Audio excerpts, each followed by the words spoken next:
Alright, so as you guys know, we just got ourselves a brand new box, and of course a brand new structure deck. Now, as it's been about a week since the release of this content, it's time for me to give you guys my thoughts and my opinions on where I think everything's going to be sitting once the meta has settled down a little bit. So, keep in mind, this is a very early days tier list, it's only been about a week, so don't take this too seriously. I see a lot of people in the comment section of these videos generally get a bit heated about some of the stuff on here and some of the opinions. It's just an early days tier list to give you guys a rough understanding of where everything's probably going to sit once everything's settled down a little bit, and for you to see my thoughts and my opinions, because I get a lot of questions about this stuff, so that's what this tier list is for. Don't take it too seriously. Plenty of things are up for change, especially considering there's a lot of people testing right now and learning all the new decks, and once people have mastered some of these decks, they may move around a little bit, and once combos and strategies and counters are formed, things might change, but just keep in mind, it's an early day tier list. Yeah, don't take it too seriously. And if you do enjoy this kind of content, please do remember to leave a like and consider subscribing to the channel down below. That way you can see some other tier list videos and deck list videos from me in the future when I release them, so remember to subscribe. Alright, let's get into this tier list. So, first and foremost, we have to start with one deck in particular to provide context for the rest of the tier list, as there was a lot of speculation before the brand new box was released as to where exactly this deck was going to sit. A lot of people were worried we're going to have the new Tachyon Tier 0 format and just no deck was going to be able to beat this thing, but turns out once it released, it wasn't as strong as people thought it was going to be, but right now, it is definitely the deck to beat, and that is of course Agent. This deck is Tier 1, so in my opinion, this deck is very susceptible to not actually getting the Tier 1 levels of toppings, despite being a Tier 1 deck, purely because every single player right now in every single deck is designing their decks around beating this one deck. So basically everyone's playing things like Lancia and Effect Veilers and Hand Traps and just things that are designed specifically to beat this deck. And I also think this deck going second isn't as strong. It's still fairly decent going second, but comparing it to something like Tachyon, it's nowhere near as good as Tachyon was going second. So I think this deck is probably going to be insane, and it's definitely going to be the deck to beat right now with all the floodgates and the specific floodgates for different matchups. Like, you're playing something like Striker right now, and this deck summons out the thing that stops you summoning activating spell cards. You're just going to lose the game immediately. So with stuff like that in mind, this deck can be insane against certain matchups, but in general, with everyone trying to counter it, it doesn't seem like it's going to be a tier 0 unbeatable deck, but it's definitely the deck to beat right now. It is definitely the best deck currently, I think, in the game.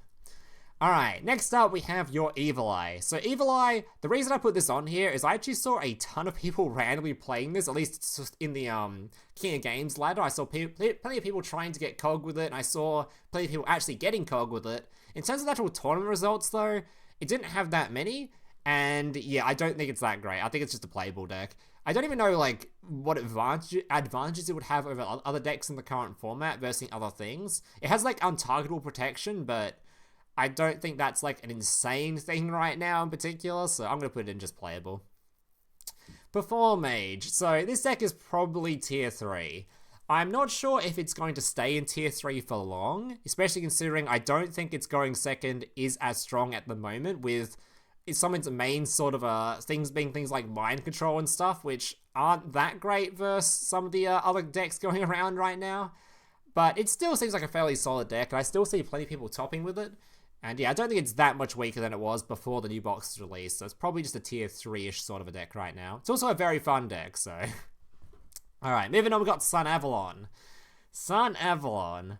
I think this is tier 2. So Sunavalon has some really, really strong things about it. The thing that I think, the biggest strength I think it has right now is because it has so much room for specifically hand traps with a skill that can swap out monsters for other cards, means you can play like 9 hand traps in this deck. And if you're playing 9 hand traps in a 22 card-ish deck, even like a 20-ish deck, you're going to have like a 55% or more chance to open double hand trap going second.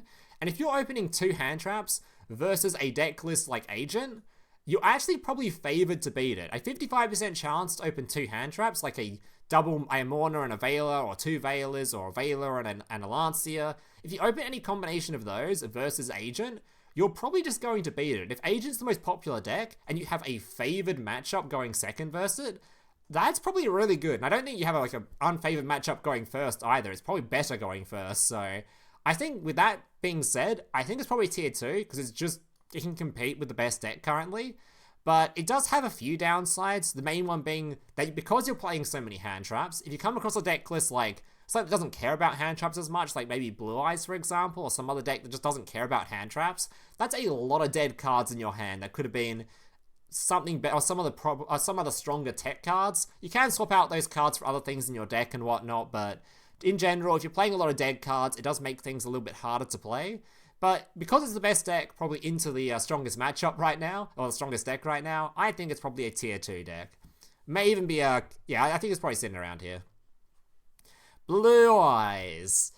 Blue Eyes is probably the second best deck in the format still. So Blue Eyes, it's same reasons I say on every single tier list. Blue Eyes has the ability to just play through bullshit. If you're playing like a shit ton of Floodgates, which this format is doing, this deck can play through most Floodgates fairly easily. Additionally, it's also the deck that can play its own Floodgates. Like this thing can play a Summon Breaker, it can play a Necro Valley, it can play Lancia if it wants to. It can play all the annoying broken Floodgate tech cards and whatever else. It can play all those, and it doesn't really affect its deck itself, just because it just normal summons a Blue Eyes so it feels like it. So, in general, it's probably still the second best deck in the format. Yeah, I don't quite think it's better than Agent right now, so I'm going to stick it there. I don't think it's going to go any higher currently, but it is the best deck at playing through all the bullshit, so it might end up being that if Agent isn't as strong as it seems to be, this deck just ends up being, like, the best deck in the game again, so it wouldn't take much for this to be the best deck in the game again, but for now, we'll put it in tier 2. Raidraptor. This is not very good. So Raidraptor has the insane going first. Going second, it's just... Yeah, you've seen this deck before. Going second is just not really much of a deck. It's just a going first, pray to God you win the coin toss sort of a deck. And even then, going first, although it sets up an insane infield, comparing it to some of the other decks currently, it's, yeah, it's not as insane as some of the other ones, so I don't think you should be relying on a complete coin toss deck in this format, and even then, it's not as insane, so I'm probably putting in just playable. Shaddoll. This is probably tier 2. Yeah, probably tier 2. Just having the ability to set up a window going first, or going second, or going first, or on your first turn, or during your opponent's turn, is pretty insane, as some matchups just can't deal with window very easily. Like, if you just set up a window going first, like on your first turn, I'm not really sure what some of these decks can do. Like, can this deck even out a window whatsoever if they just set it up going first? Or I don't even know. Because, like, Ghost Mortar is good and all, but it only works if they summon it during your turn. Because otherwise they'll just, yeah, the Ghost Mortar will have worn off in the end phase. So, I don't know. I think Shaddoll seems really, really strong right now. It's also important to note that a lot of people have been teching in things like Book of Moons and things that flip things face down, as they're really strong against Agent. And flipping things face down against Shaddoll does absolutely nothing, because they fusion summon. So they just fusion summon using their the face downs. Also important to note that Rokket, wherever that is, where is Rokket? There it is, Rokket. Rokket has a ritual monster right now that's pretty popular, which is very good against innate summoning. Shaddoll doesn't do innate summoning as often, because they're just using fusion spells. That just completely counters the fact this is trying to stop those, so... Slight advantages going to it. It also got its brand new Earth Monster as well, which did technically make the deck a little bit stronger by giving it more options, but I don't think it made it much stronger than it currently was, so it's probably just a tier 2 deck. Phantom Knight. God, I'm going to have way too many decks in tier 2, but it's just sort of what the meta feels like right now.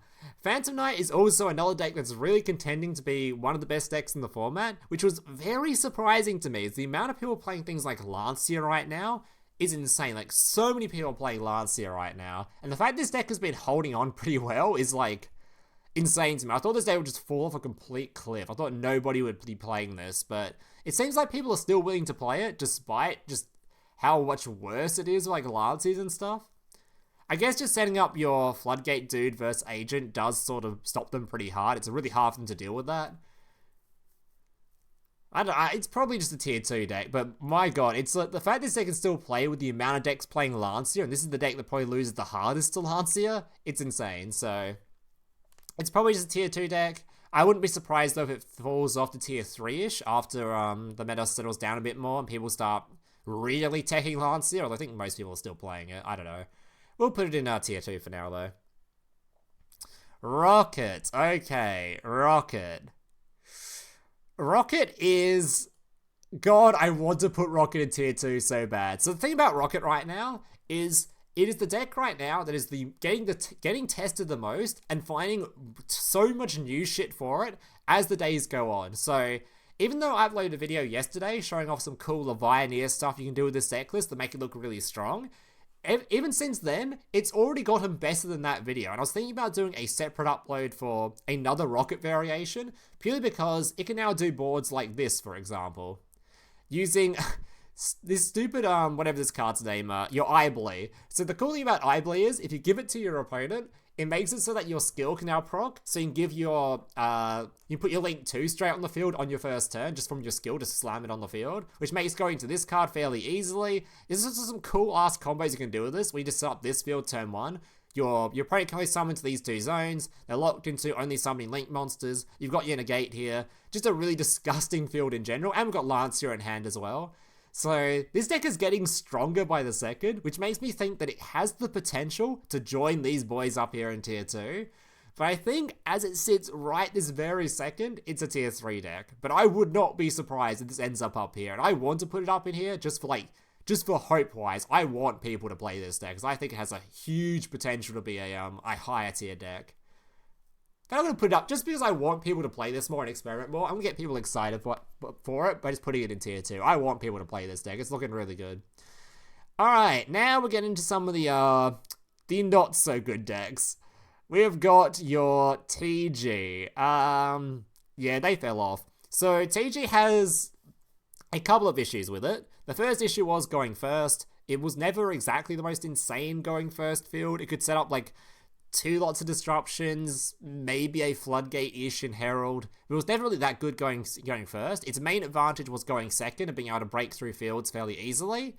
But with all the floodgates going around, it's just not breaking through anything right now. So if its main strength is gone, its going first was never that good. It's just sort of a playable deck. I wouldn't call it meh, like it's still a deck that exists, and I wouldn't be surprised if someone tops with it, but yeah, it's just a deck that exists currently. Alright.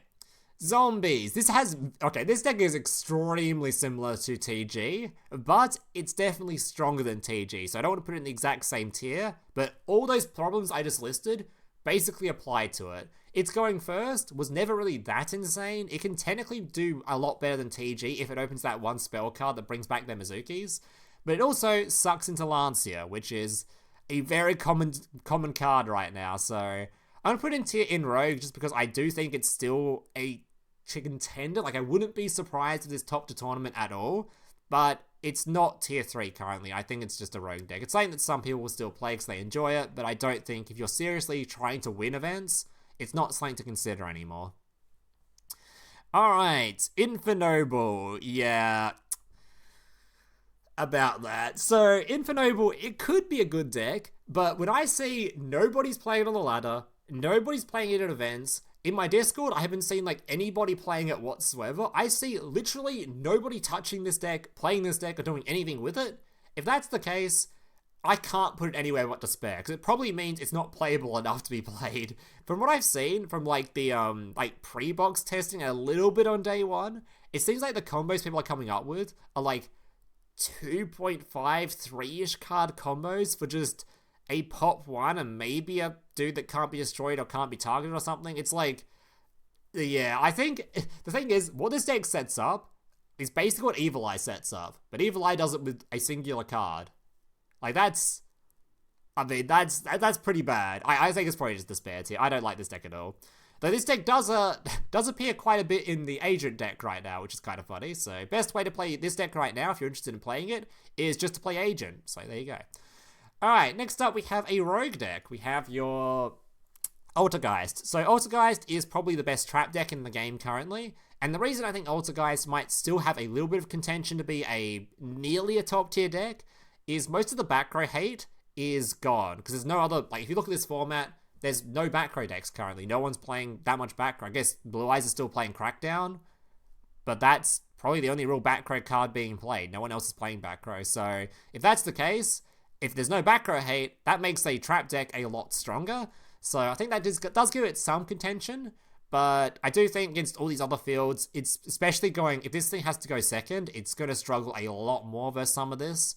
But it's also important to note that a lot of the disruption in this is aimed purely at trying to stop monster stuff. So if you just set 3 trap cards, and these decks don't have ways to just deal with trap cards, just a couple of crackdowns or a couple of just Altergeisty bullshit, you might just get there. So I wouldn't be surprised this tops a few events, but I'm still thinking it's probably more of a roguish sort of a deck. Striker.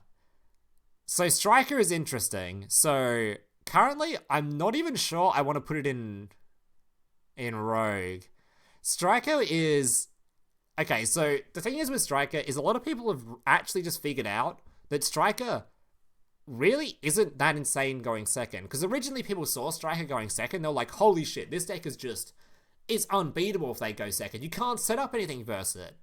But then you realize you don't have to set up anything. If you set a monster face down, you don't send anything to the graveyard, you don't set any cards, you just keep everything in your hand, you just set one, they can't really kill you, because they can't steal anything from graveyard, they can't steal any of your monsters, they can't destroy anything, because it's just one set card. So going second, I don't even know if it's possible, and if it is, it's really rare that they're actually able to kill you. And then when the turn passes back again, well, Striker's Enfields aren't really that insane in general, so it's probably just a rogue deck. If it's going second strategy's been sort of worked out, that you just sort of set pass, then that's really bad for it. And if that's the case, it's fallen off quite a lot. I still think it's probably worth considering though, as there's people that this deck seems to scale with skill, and people, if they're really good at this deck, they're probably going to pop off with it. So it's probably worth contending. I wouldn't be surprised if this deck manages to get a top in an event or something. I think that's basically what Rogue Tier is. Rogue Tier is basically, I wouldn't be surprised if this deck manages to get a topping or manages to top an event or something. And it's probably in that sort of a category. I wouldn't be surprised if this tops something, but I don't think it will anymore, very often at least. Alright, Traptrix. Probably meh. So this makes me sad, because I do think this deck, on the ladder at least, is quite good. But in an actual tournament setting, it's probably not a very good idea to bring it. I think I'd prefer any of these other decks to bring it to a tournament. But on a ladder setting, it's completely fine. People that thought this deck was just completely unplayable, like this one, they're wrong. It's definitely a playable deck. It's just in a tournament setting, especially in a just flat out best of 3 setting, it's probably not the best idea to bring this. But it's a deck that exists, okay? We'll go with that. But I do think it's a lot better than people thought it was, and that I think people thought it was completely unplayable. It's definitely a playable deck. You can set up some decent stuff, and if you go first with it, you could probably top an event if you get lucky enough, but yeah, I wouldn't expect it.